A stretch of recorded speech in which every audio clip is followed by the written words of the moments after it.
Good morning from Stanford to wherever you are in the world. Thank you for being here today, part of the Women Rise community. I'm Robin Woodman, and I am here with Dr. Sheri Sheppard. Thank you for being here It's great to today. be here. She is a professor emerita of the mechanical engineering department here at Stanford, and her building is just right across the street. So this was We're really neighbors. nice. Yeah, we're doing something a little bit fun today where we're going to be in the same room. Thank you for being here. Great. And she's going to talk to us about her journey up, the obstacles that she had in making tenured professor, some of the maybe the traps that she had to overcome. And I like to call it the story behind the story. And it's always so nice when people can come and share that with us. So thank you so much for being here today. Thank you, Robin. And it's great to be here. But I actually want to be here. So I'm going to ask all of you to indulge me as we start. And I'd like all of you to be here. And I suspect that you've had a busy morning. You've maybe had several meetings. Maybe you've gotten kids off to school. So indulge me in helping me do some big breathing. So get comfortable. Maybe put your feet flat on the floor. And we're going to do some ujjayi breathing. Okay, so let's all take a big breath in, a big breath out. Let's do two more. Big breath in, big breath out. In, out.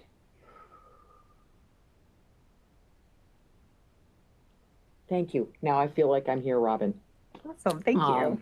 So it is really great to be here to talk a little bit about this idea of being alone, or are you alone in your work, and the yes trap. So those are the two themes that I'm hoping we'll have some time to discuss. And I urge you as I go along, if you've got questions or you've got comments, please add them in the chat that is available to you. So in some ways, my career has been very much alone. For 18 years, I was the only woman professor on the faculty from 1986. And then 18 years later, we finally hired another woman to be on the team. And now we actually have 7 women on the faculty. In most of my engineering classes in the 1970s, I was the only woman in the class.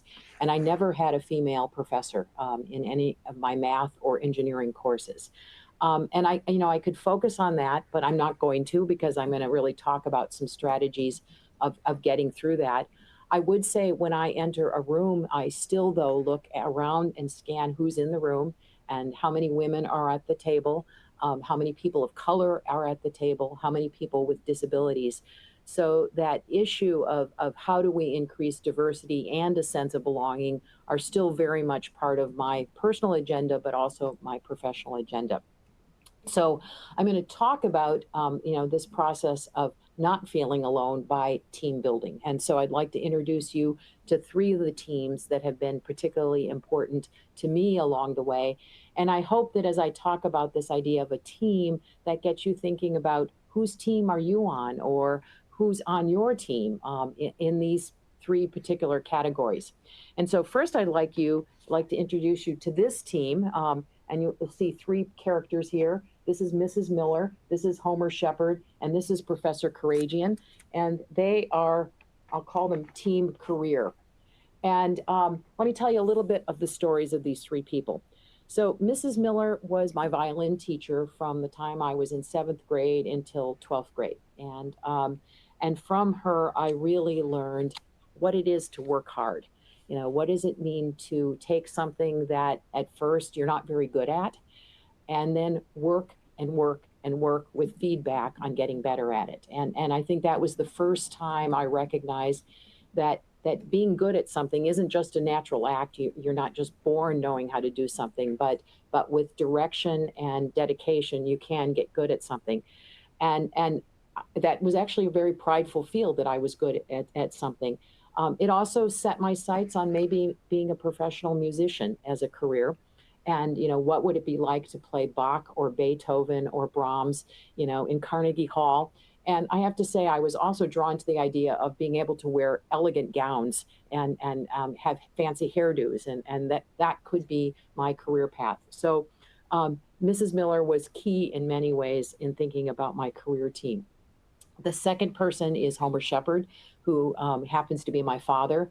And he is an engineer, or he was an engineer. He passed away a few years ago. And, he influenced me because I really admired how he thought. A problem would come up in the house, and it could be a broken dishwasher or a dilemma in the yard. And his approach wasn't to panic. It was maybe to say a swear word, but then he really got into a strategy of decomposing what was wrong. Let's look at the symptoms, and let's have a theory, and how do we put that together to maybe puzzle through what might be happening. At that point I said, engineering, though, is not for me. My dad worked in a foundry, and if you've visited a foundry, it's a very noisy, messy, hot, sweaty environment, certainly not where you could wear elegant gowns. And so I really wasn't thinking about engineering, but I did admire and start to recognize that ways of thinking are important, and engineering had something to it. So that's the second person on my team. The third is Professor Karagian, who was one of my professors when I was working on my master's degree in engineering. So somehow I did pivot from music to engineering. And I was working on this master's because I thought it was a step to becoming a CEO of Chrysler Corporation, where I happened to be an engineer at the time. And really seeing more technical depth was important. I was also thinking about enrolling in an MBA program, thinking, again, if you want to rise in an organization, you need to understand even more than the technical about what a business is. And I saw in Professor Karagian someone who was so dedicated to his mission of teaching. And he wasn't simply going into a classroom and delivering material to people, but in fact, he was making that material come alive to individuals. And so it really planted the seed of saying, are there other ways for me to be in the world besides being a CEO of a company? He took me under his wing in terms of helping me write or co-authoring with me at my first technical paper. And he suggested, they need some teachers at night at Lawrence Institute of Technology. You might be good at teaching. And so he put that seed in me of thinking about teaching. So I won't tell you how that mix of that team came together in my mind at various stages of my career to influence where I ended up being for the last 36 years. But I will leave you with a little teaser about team career.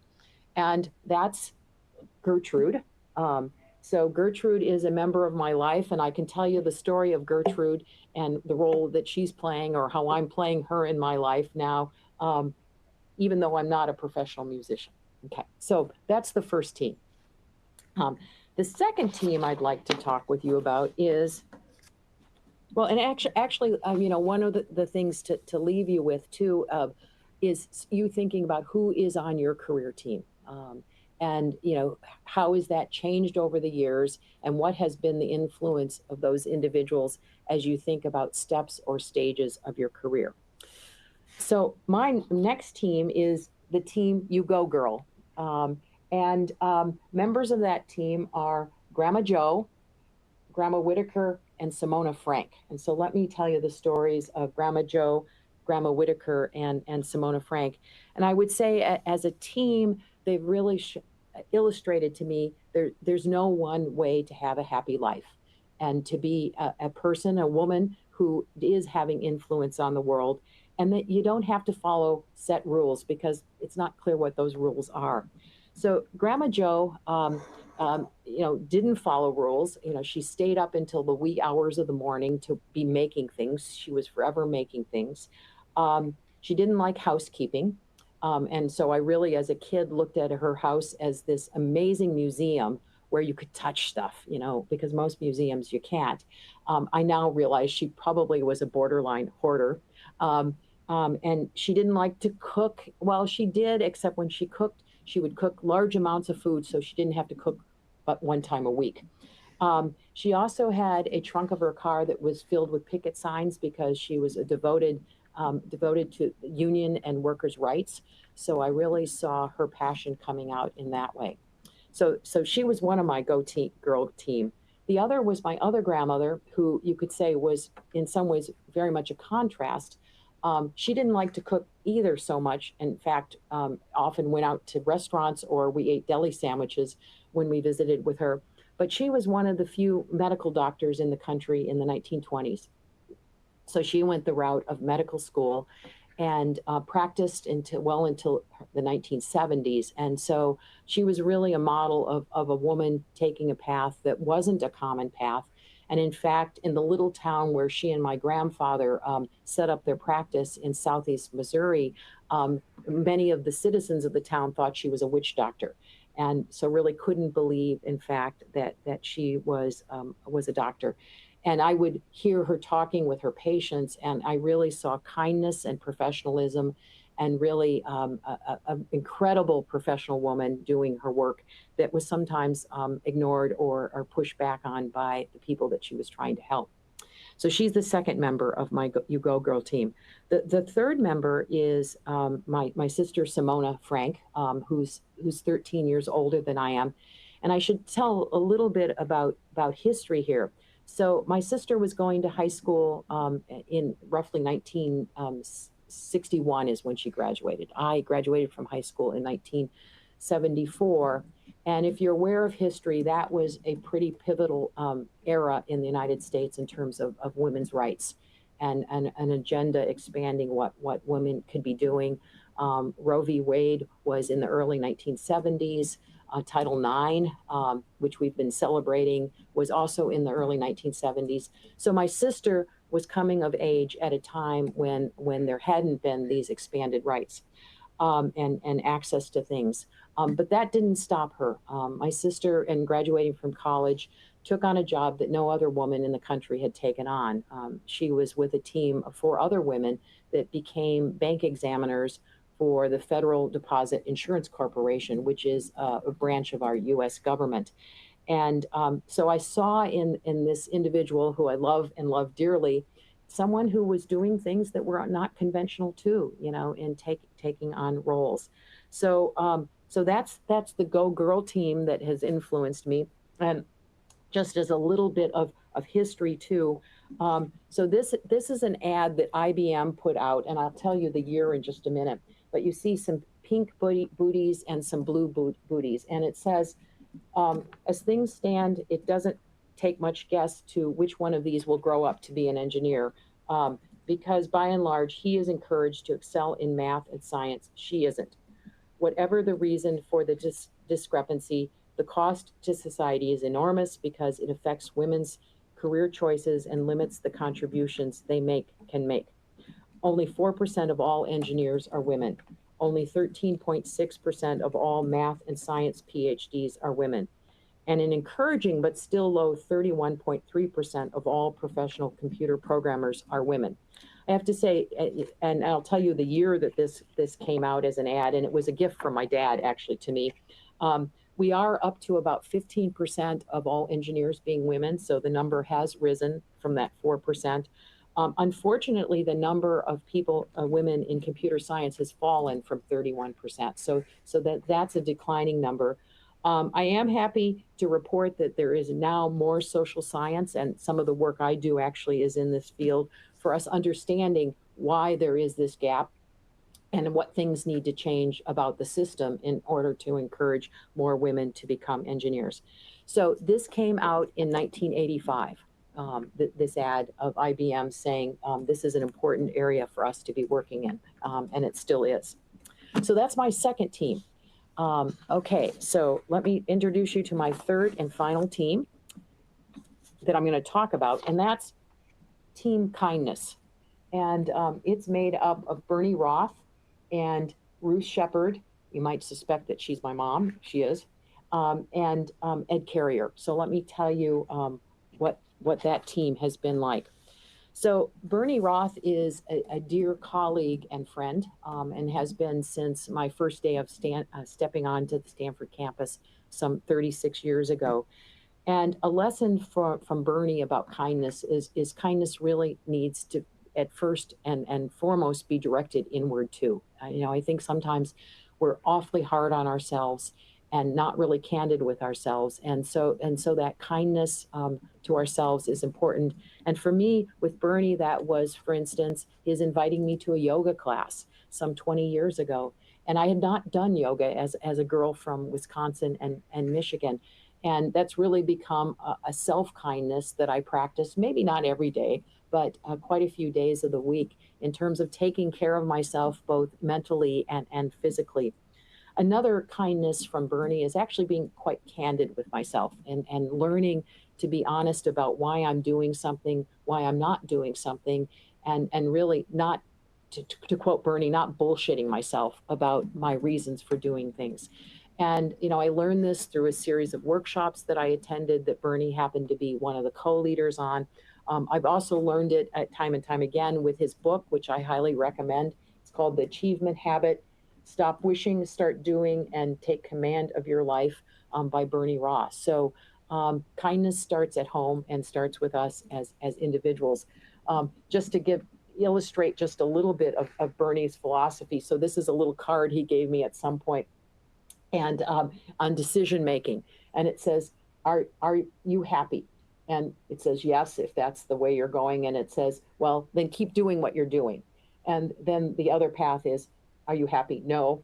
And then it says here, change something. Or no, it says, do you want to be happy? That's the next question. You're not happy. Is it important to be happy? And if you say, do you want to be happy? No, you just keep doing the things you want to be doing. But if you want to be happy, you change something. And so that's kind of one of the backbones, if you will, of his book here. So that's Bernie, the self-kindness. From my mom, really recognizing that kindness can happen in very, very small ways, with our interactions with other people. And maybe it's holding a door open, or sending somebody after they've given a talk, boy, that talk was really great, thanks for giving it. In my mother's case, it showed up in her 30 years of teaching. You kind of see I ended up doing a lot of what my parents did, an engineer and a teacher, but it wasn't the original path. She would, every night when her fifth graders left, she would be at the door and she would shake individual hands and say, Miss Smith or Mr. Jones, have a good evening. I look forward to seeing you tomorrow.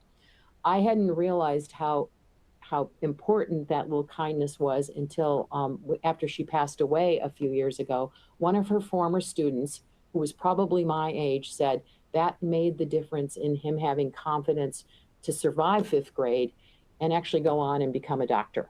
So we don't know how those little kindnesses impact one another. So that's a lesson from my mom on kindness. I would say from the last character that's on my Go team at Carrier, Ed's also, we're married, and we've been married for 44 years, so a long time. And I think the lesson there is that kindness never goes out of fashion.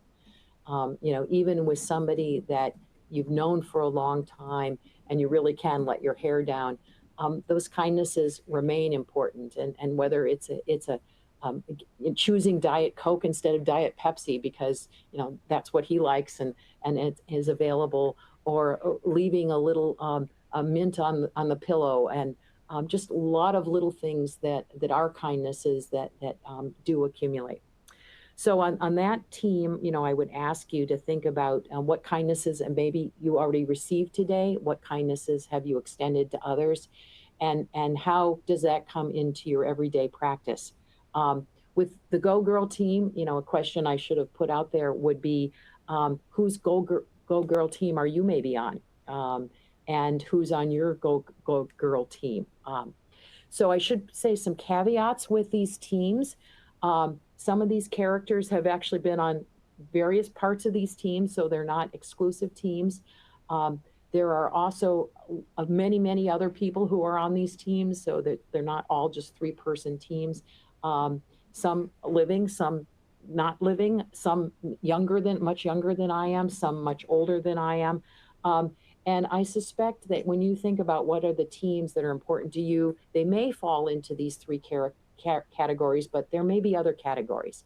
So for instance, I also have a team spiritual, and that's the team, that really helps me think about those bigger, loftier questions or the meaning of my life. and God, and what role does God play? And I also have an exercise team, beyond my doing yoga, that gets me out there hiking when I think I'm too busy. So really be also thinking about what are your teams and whose team are you playing on? So that's the team part of it. Like, what do you want to talk about, Robin, or what Sheri, things have been coming in? I love that. We have so many great questions. Okay. And I really loved how you divided that all up. And I really love team kindness. Team kindness was so great, especially with Bernie Roth. So Bernie's a fixture over in the D School. What a lovely human being. I've gotten to interact with him a few times, and every time it's just a pleasure and a joy. Yes. So I really like that Bernie's advice was be kind to yourself first, because that's where it all begins. Yeah. Yeah. So thank you for that. So we have some great questions. It looks like Sandra has asked a really great question. She said, what if you are alone and you don't have support? Where are some places maybe that you could look for your team? Have you had some experience where you've found your team, or maybe some sponsorship or mentorship that maybe could answer Sandra's question? Yeah, I think they're looking for, certainly actually reaching out and attending this webinar is a good starting point of looking at what resources there are. There's also, finding like interests, and it could be hiking, and actually seeing where the non-professional can also be professional links. Going to women's events. For instance, tonight we're hosting. I'm the faculty advisor for a group called the Emmy Women's Group, and it's a club, if you will, or an organization of graduate student women in the department that's been around for 25 years. And we're hosting a welcome reception for alumni from the ME department, as well as all of the graduate student women in the department. So be looking for those sort of events that are happening. Do you have any thoughts for her too? I think that's great advice, and I really like the advice of not only looking professionally and try not to silo those and make those in discrete buckets, but if what you enjoy doing outside can also traverse over to what you enjoy doing professionally, looking for groups. I totally agree with you. Yeah. And then also, I think that there's something that maybe we get trapped in ourselves a lot, and we're in our heads and we're ruminating a lot on things. And 9 times out of 10, the people that are around you, the women that are around you, are having those same thoughts that you are having. And sometimes it's about just extending the first word. Yeah. Hi, I'm new here, or I'm not really sure how to do this, but I'm getting used to it, or just having that first word towards someone could really start that bridge, building that bridge in a really big way. It also reminds me of a technique that we teach in a series of classes called Designing Your Life. There's a Designing the Professional that I was originally part of the teaching team on. And we teach in that information interviewing.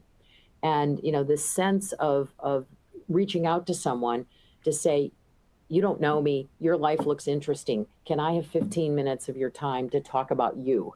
And it's amazing how people are very receptive in talking about themselves. Absolutely. And part of my reasons for saying yes to this. We love that you want to talk to yourself about yourself. Yes. Thank you.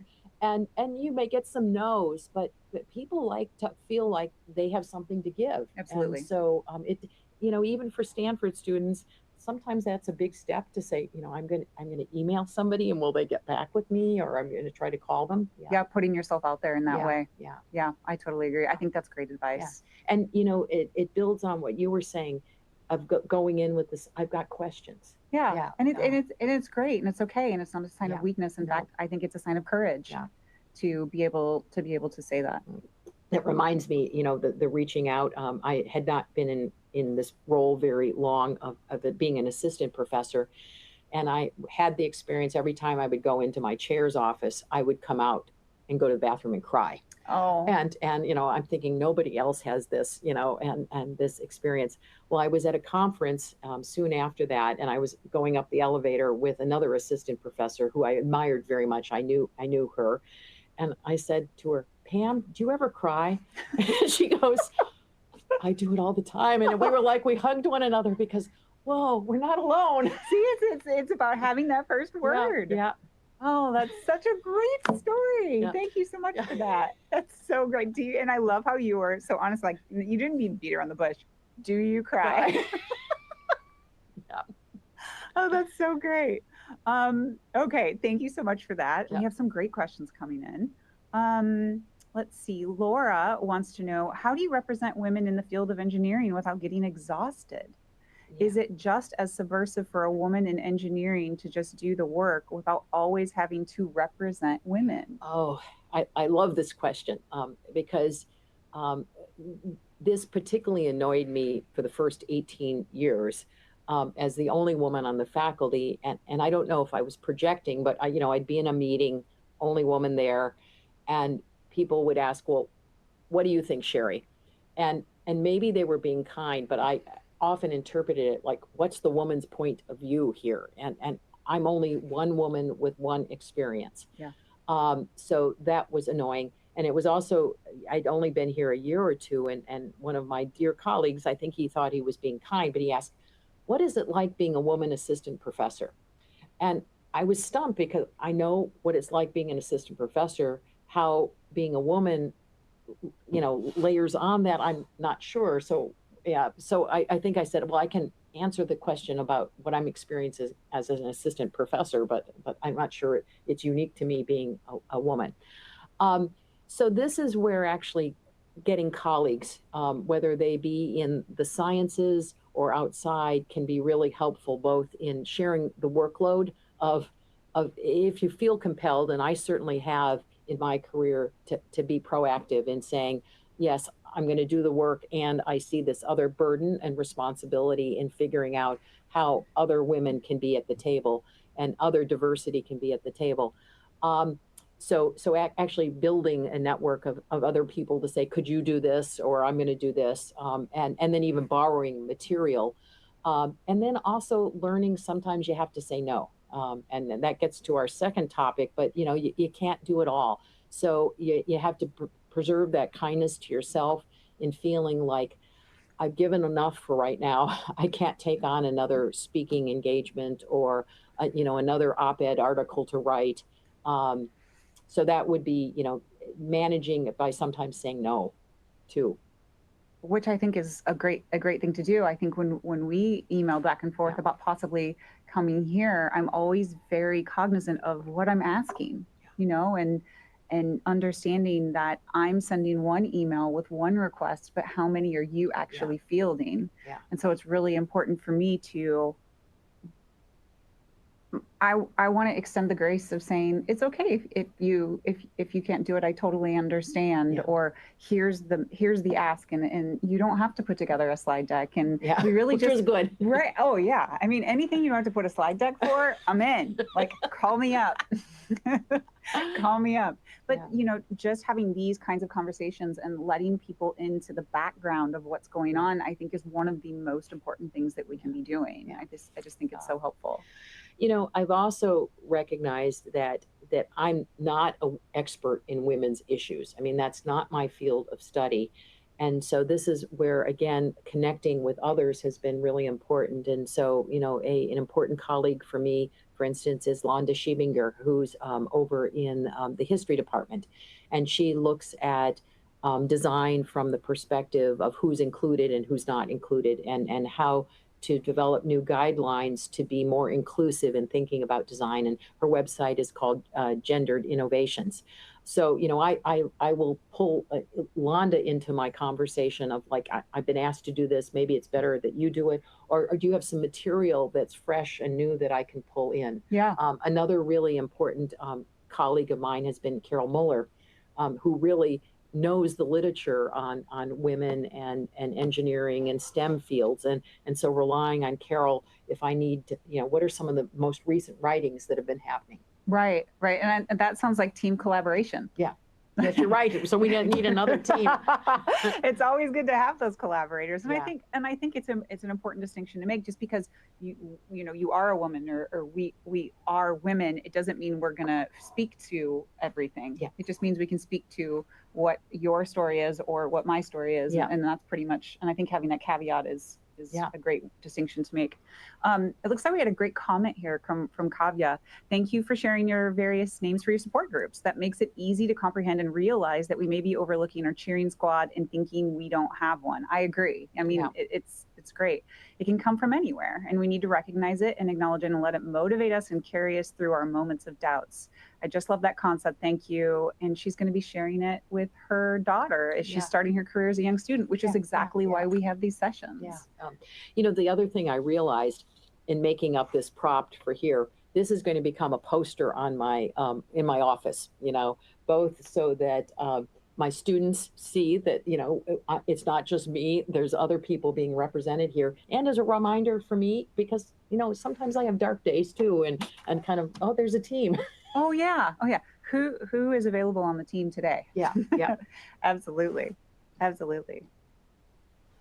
So Sarah had a great question. Do you have any advice for raising young women today, or techniques for encouraging exploration in STEM? So, you know, I think getting young women making things, you know, and really using their hands to, and, you know, making things ranges from sewing. I mean, I think sewing is an incredible activity of going from a two-dimensional world to a three-dimensional world and working inside and outside. So in terms of spatial reasoning, it's really great. Also, though, maker spaces and thinking about, you know, what is this electronic stuff, and demystifying that. And, you know, I think there are a number of camps, for instance, that Stanford offers in the summertime. There are also now in Girl Scouts badges related to technology and engineering. So that's another chance to get girls involved. I would also say, you know, I would say, and I actually have a daughter, she's 33, and she didn't go down the engineering path. She was a history major and is the youth librarian at the San Leandro Public Library across the bay. So she found her own path. But exposing girls to making, as well as what is it to be a modern woman, and that there is that diversity that includes fancy dresses, you know, as well as blue jeans when things get messy. You know, I think also giving them some backbone of when do you push back, when do you also say, you know, I've got an opinion here. How to also, and I think we see this with our students, women students too, not fall into the documentation role in a team, or the planning role. And those are important roles. I don't mean to diminish them, but also, you know, having them be able to say, you know, I can write that code, or I don't know how to write that code, but I'm going to figure it out because that's where I want to expand my learning. Mm-hmm. So a certain level of, I would say, assertiveness in all of this. Yeah. Absolutely. Something about your daughter being a librarian, I can tell you that the librarian for me was my hero. Yeah. I loved my librarian every year because I was the kid that I was always reading a book, and it was my escape. It was also my very safe place. Yeah. And I could just like whip through them, and I would leave the library with just like stacks, and then the librarian would pull books for me. Yeah. I just felt so taken care of. Yeah, well, it sounds like similar. My daughter had an experience with her librarian that she had from nursery school through 8th, a woman named Misha, and Misha would serve tea in the library too. So there was also this wonderful community. I would say now as a librarian, though, she's also got a grant, and she installed a makerspace in the library, because really starting to see how can that place for kids be about books and about imagination, but also about how do you take that imagination and use a 3D printer, for instance, or a sewing machine to make it into hardware and make it into something tangible. Yeah. That's great. So she's often debugging, you know, things that aren't running. So playing the technology role. As we all do. Yes. Okay. Regina had a really great question that came in earlier. I really love your insight about needing to see other ways of being and working in order to imagine those other possibilities for your future career. It strikes me that not everyone has the opportunity or opportunities to see what different careers look like. And in particular, women may have less exposure to traditionally male careers or may not see themselves in these careers. Do you have any tips for how adult women might get more exposure to different career possibilities? And also, what can we do as adults to expose non traditional career paths to more young women? Yeah. I think that's where this information interviewing approach can be helpful, is identifying some domains. And this is the exercise we go through with our students is where is a domain that you're curious about? And it may be medical technologies, or it may be transportation, or it may be senior care, that attracts you in terms of an area that you might want to imagine yourself working. And then try to figure out who some individuals are there. And I think LinkedIn has made this easier in terms of scouting out who's in what area, and be bold enough to say, you're interesting. Can I understand more about what you do? It's probably harder to say, can I shadow you? But really helping them talk to you about what is your day like? What are some of the joys you get? What are some of the hard points? Are there choices that you wish you hadn't made, in terms of what you're doing? What education was needed? What education do you wish you'd had? So being bold enough to get out there and ask questions. In terms of role models, so one of the things I do with the Emmy Women's Group that I mentioned is we put on a seminar series every winter quarter called Women's Perspectives, and it's been around for about 20 years. And in the fall, I sit down with the leadership, the graduate student women, to brainstorm on interesting people we want to have an excuse to invite to campus to talk. And we really look at diversity in terms of where in the world they're working, what they're working on, their age. We have some women who come who are in their 30s, some women who come that are in their 70s, and they tell pretty different pictures depending on their stage of life. Some who've chosen the academic route, some who've not, who've gone to government. We once had a science writer, who had done a PhD in mechanical engineering, because like your question implies, people are really hungry for stories and seeing the diversity of those and seeing the lumpiness along the way. So we tell the speakers, just don't make it all look wonderful, because we really know you've had some bumps in the road. And sometimes speakers will talk about depression, and needing to take breaks, or along with success stories. So we're all hungry for that, and really as a way of trying on, that could be a path for me, or that I don't want to go that way. Yeah, I think also for me, a couple of things are asking people, like, what does your average day look like? Because sometimes you have in your mind like what that thing is, but then in reality, it's not that thing. Yeah. And if you get too far down that path, right, you're like, oh, I want to, and maybe you heard someone say one day, like, oh, you're really good at math, you should be an accountant, and you don't really know what else you want to do, so you kind of grab onto that.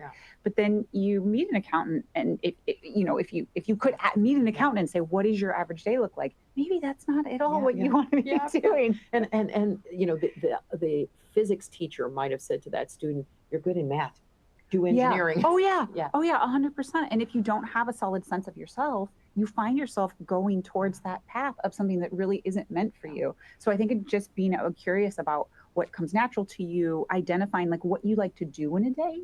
And then even like going to LinkedIn, like you said, or putting in Google, like, I like to do this. What are these careers? Like, get basic. And that's okay. And basic, and also open-minded, because some of those things could be packaged in job titles that are new to you. And it's really a changing landscape in terms of skills and how those get packaged. Absolutely. And just finding other people that they're doing things that you like, and you look at their job title, like, oh, that's what that job title does.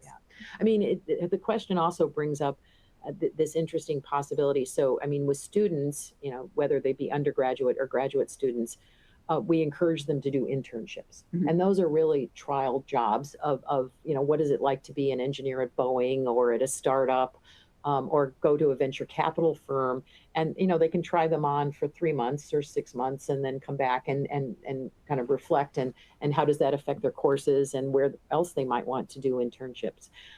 Why aren't there adult internships? I don't know, Sheri. Yeah. That's what we need. Because there's such low stakes way. Because I think sometimes people will get into things and then they're already concerned about, well, I am already here and I said this, but the internship is such a finite, discrete thing. Yeah. 3 months, this is what you do, and then you're done. You're like, oh, I was like a little buffet, a little sampler platter. Yeah, I totally agree. Let's have an adult internship. Okay, couple more, and then we're going to talk about the yes trap. Okay. What are your go-to resources for designing your life? What do you tell people? Okay. So one would be read Bernie's book. Oh. Yep. The other is Bill Burnett and Dave Evans have 2 books out on designing your life. Okay. And it is based on this series of courses that included, designing your Stanford experience, designing your life for juniors and seniors to think about next steps. And then we have this version, designing the professional, that's for graduate students. And so those books really capture a lot of the tools in thinking about what is your worldview. When you write kind of about your purpose in life and what you think would be a fulfilling life, is that consistent with writing your work view? And so there's exercises of writing those, and then seeing, are they consistent with one another? There's also the strategy of information interviewing, which I've already talked about, where we get students out prototyping, if you will, possible career paths or job domains. So that's another part of it. And then the course and their book also gets this idea of writing an Odyssey plan, and not just writing one of them, but writing 3 of them. And each of them need to be pretty different and still encapsulate your work and your worldview, and recognizing that there are different ways to use math in a career. Right. It could be as an accountant, it could be as an engineer, it could be as a statistician. Mm-hmm. There's lots of ways to use that skill. And so you don't feel trapped to say, this is the only path for me. And then the exercise takes what you think is the most cohesive of those 3 and actually write a 10-year plan. So you can capture a lot of those exercises in their books. Okay, great. Thank you. And the one you held up was the Achievement Habit? By Bernie Roth. Okay, yeah. Great. Yeah. Excellent. Thank you. Okay, good. All right, let's see. Durkira said she loves libraries too. So there's another plug for the library. Yeah. And Laura just wanted to say thank you for sharing your story about crying. I've cried in front of every male boss I have ever had, and it took me a long time to realize it isn't something to be embarrassed about, but it's an opportunity to normalize the display of human emotion. I'm here for that as well. Yeah. And I would say I came to the realization of not being embarrassed that I was crying, that I would actually cry in front of particularly this one chair. And that part of, I didn't want to cry because I didn't want him to feel bad, but I was past worrying about him feeling bad. Yeah. It's how I felt. Yeah. I think we spend a lot of time caretaking other people. Yeah. Mm-hmm. Yeah. When really we should just cry. Yeah. Cry. What do we have? We have cry. We have adult internships. Right. Yep. We have find your groups. Right. Find your people. And reach out to people and say, you're interesting. Can I have 5 or 10 minutes of your time? Who is going to say no to that? Yeah. I agree. Okay. Can you tell us about the yes trap? Okay. So, I want to talk a little bit about this idea of a yes trap. And I've said yes to many things in life. I said yes to going down an engineering path. I said yes when a group of other professors approached me in my second year as an assistant professor here and said, we're going to put together a proposal for a grant that's on engineering education. And at the time, that was kind of a wacky idea that research was supposed to be about technical things. My area of work was in structures and fatigue and fracture and welded structures. So I said yes to that. I said yes to Professor Karagian about teaching that night class. And I'm glad I said yes. But what I have gotten stronger believing is when you say yes, what is the no? And so I made a mistake when I said yes to engineering because I said no to music. And my conception of music at that time is I can do it professionally and or I'm not going to do it at all. So the yes wasn't a mistake, but the no was a mistake. And so I brought Gertrude my ukulele because I'm back to actually making music now, after many years. And so that no has turned into a reframed way of being. So that was too stark of a no at the time when I was starting college. The second example about saying yes to the colleagues who approached me about becoming part of this big NSF grant, that my administration was really discouraging me from doing, saying, this really is not a good thing for you to do, was I did not say no soon enough to all the other things I was doing. So for about 20 years, I kept a dual life going of doing research in engineering education, along with doing research on fatigue and fracture. And to be perfectly honest with you, it was exhausting, because I was trying to be a major player in two different fields. And I really wish I had said no sooner, after I'd gotten my feet under me about engineering education, to say, I could put that down. I've done good work there and I'm moving on to something else. So those are examples of really needing to think about yes, but at the same time, what is the no associated with it? In thinking about also saying yes, I recognize, I want to make sure that I get these points, that sometimes I say yes because nobody else volunteers. I'll be at a table and, somebody needs to organize the next meeting or write up what we just did or bring in some other resources or, and I often after that awkward pause will say yes because nobody else is going to do it. I sometimes say yes, and I'm recognizing this because I confuse quantity of work with quality of work. And maybe saying more things that I'm doing that I've said yes to, it makes me feel more important or seem more important because of all of that yes that I've done. So, I've learned to recognize that those are not good reasons for saying yes to something. And Bernie, if you read in his book, he'll say all reasons are bullshit. And that's a quote from Bernie in here. I have come up with a strategy, though, of a set of questions I ask myself before I say yes. And I've got them listed here to make sure that I've got them all. And then I'll loop back to saying, why did I say yes to you? So the first is, can I do what is being asked of me? Is it in my wheelhouse, so to speak, of things that I can do? Will I do it, or will I just let a deadline pass and just have said yes, but not actually come through with what's being asked? Will I be happy doing what is being asked of me? And I think that one is increasingly on my list. And that happiness includes, who am I going to be working with on this? Are these really cool people that just, there's going to be joy in hanging out with them and doing this and interacting with them?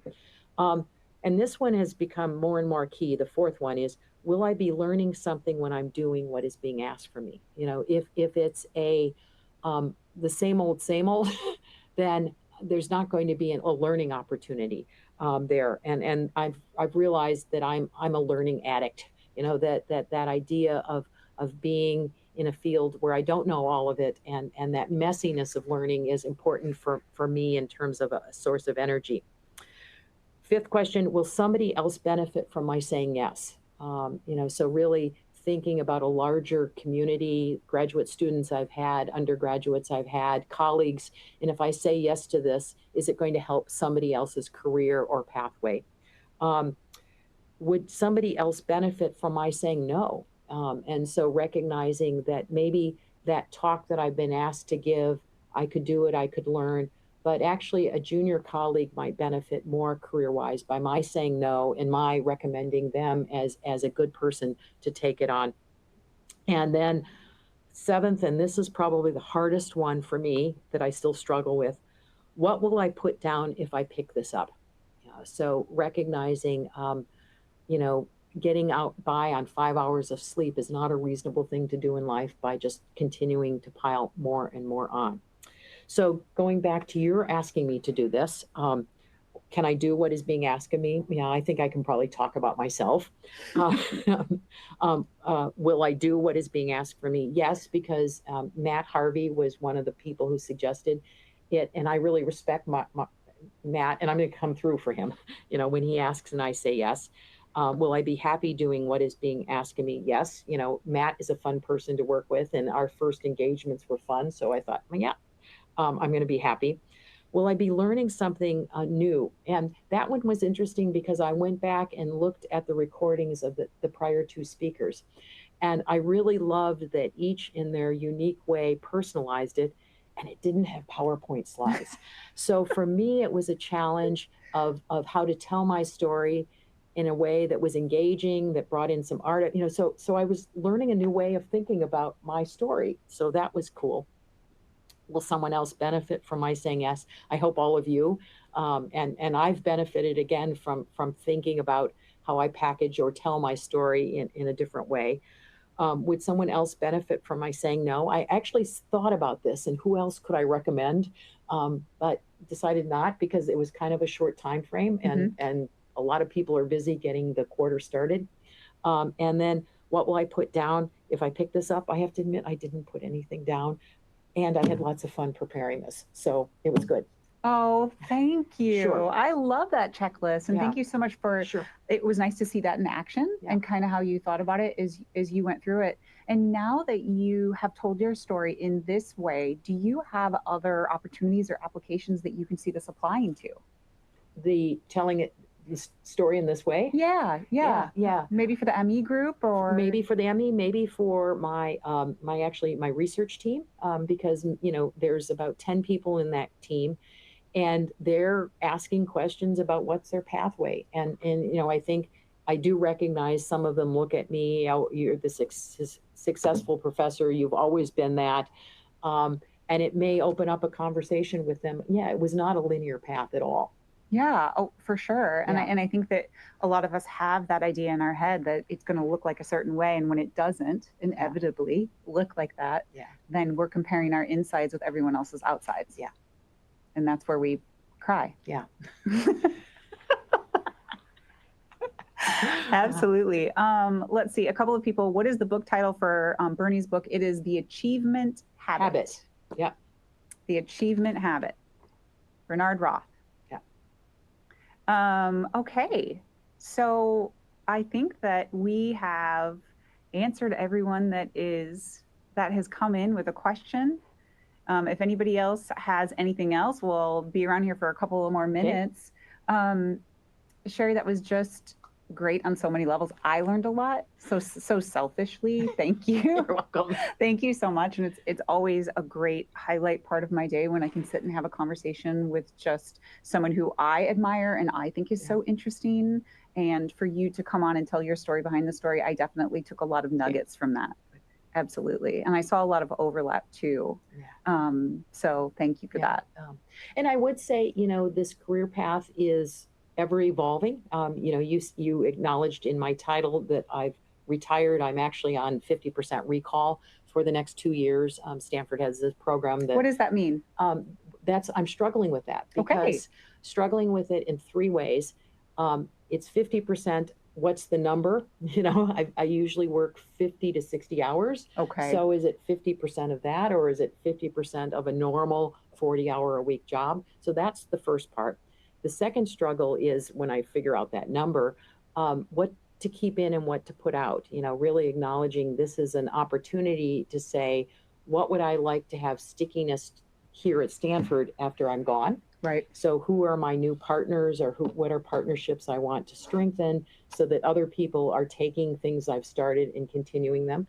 What are things that only I care about and I could put them down and no one would notice? And then what are new things I want to be taking on that I will continue even after I'm fully retired?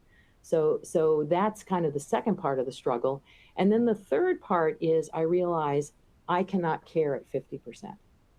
That when I do something, I'm caring 110%. And so really recognizing with whatever I'm doing, that smaller set, that I've got the space to really put my heart and soul and hands into it. And so I think that's really the hardest one, is recognizing that I care a lot. Right. Yeah. And since you're going to care 110%, you need to be especially specific about what you are choosing to Yes. care 100. Yeah. Okay. Yeah. That makes a lot of sense. So that's where I'm playing a lot more music. You know, I'm doing more writing kind of in the op-ed area. Nice. You know, after a lot of experiences, I've got opinions on things. I'm working on consolidating a lot of research that I've done for the last 20 years in terms of other papers or a book. Okay. So it's a fun stage and a scary stage. Just think about what's next. Right, because it's a stage that obviously you've never been in before. And so now you're figuring it out about what that actually means. And this is where role models for me have been interesting. And I've been doing a lot of information interviewing of people who are retired to understand, you know, what their lives are like. And, you know, my colleagues, mostly men, have not retired. And so they're one role model of you just keep going, you keep going, and you keep going. But I've been reaching out specifically to women academics who've retired, and what is their life looking like? Right. I think that's great. It's kind of like, it's the later stage of in the beginning when you're looking at other people and what they're doing for careers. So how are you retiring? What does that look like for you? And you may have heard of this idea of the encore career. And you know, where you've devoted and been accomplished in one area, and then there may be other things that you want to do. So this is kind of funny. Three jobs I've been considering, and I know we're almost at time. One is a school bus driver. You know, that I think just engaging with kids every day and seeing them not be grumpy, but how do you be kind to them and get them to smile? Yeah, kind of like your mom. Yeah. So a school bus driver. Another is on the sides of roads, you see these signs of this part of the highway kept clean by so-and-so. Yeah. You know, I could be one of those people that cleans up that part of the highway. And then a third wild idea is actually to get an ice cream truck, you know, that goes around the neighborhoods and plays the music and has the kids come out. And I would have really cheap ice cream, like, it'd be good ice cream, but like only a nickel. Right. And then I would have a little chair so I could play my ukulele and have the kids come and sing with me. That's great. So I'm having fun thinking of wild ideas. You could have like every Tuesday your daughter's library. I hadn't thought of, talking to people expands the ideas. Yeah, there could be like a whole day, like a maker thing, and then a book, and then go outside for some ice cream and songs with Sheri. Yeah, Sheri and Gertrude. Yes. That's awesome. Thank you so much for being here. Okay, it was really fun. That was really fun. Everyone, thank you so much for being here. We really appreciated all your comments, all your questions, and being part of the Women Rise community. This is our final live session, but they will live in perpetuity on the page, which you know and love so well. And you'll be getting a recording of this session within 1 week. And we just want to really say thank you so much for being part of this community.